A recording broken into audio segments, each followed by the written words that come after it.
ہماری اگلی مہمان ہے، اسلام آباد میں شعبۂ تدریس سے وابستہ ہیں، اٹک سے تعلق رکھتی ہیں، اردو زبان و شعر و ادب کی ترویج کے لیے ہمیشہ مصروف عمل نظر آتی ہیں۔ لکھتی ہیں کہ ہنر لے لو کوئی چاہے انہیں حسن بیاں دے دو،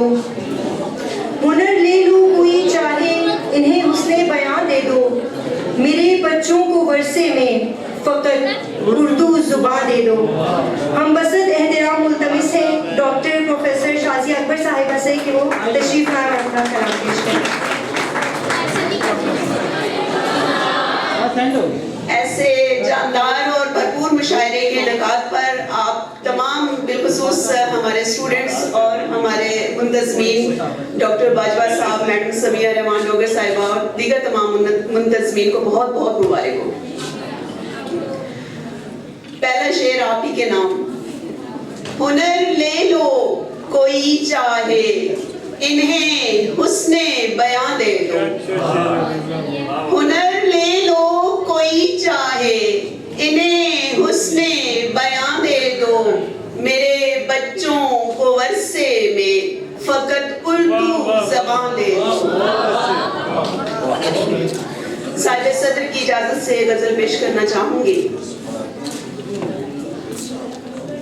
روٹھے ہوئے لمحوں نے کیسا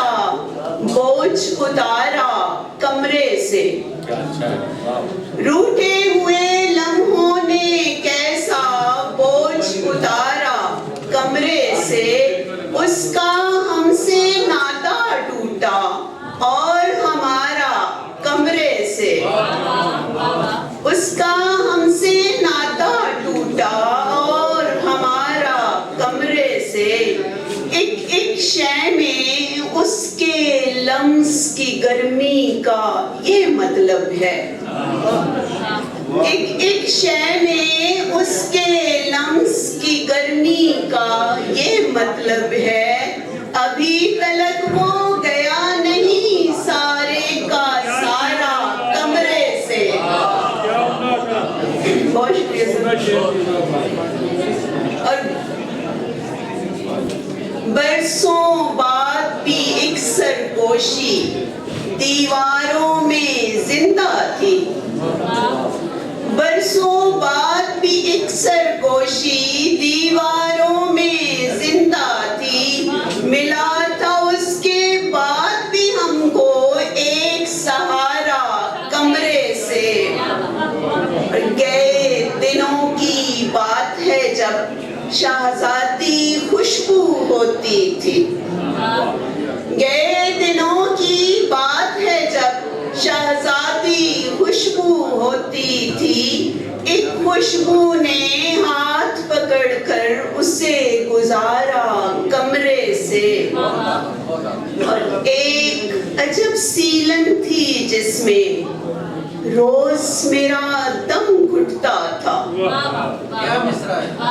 ایک عجب سیلن تھی جس میں روز میرا دم گھٹتا تھا، ہجر کا سورج مت لے جانا یار خدارا کمرے سے، اور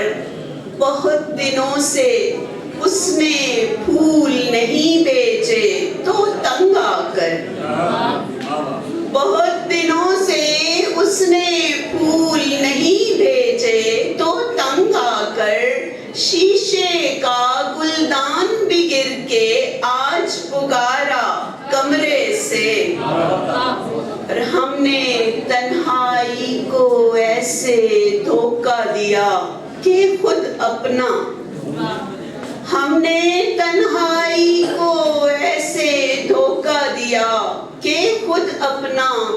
نام لکھا گھر کے باہر اور اسے پکارا کمرے سے۔ بہت شکریہ۔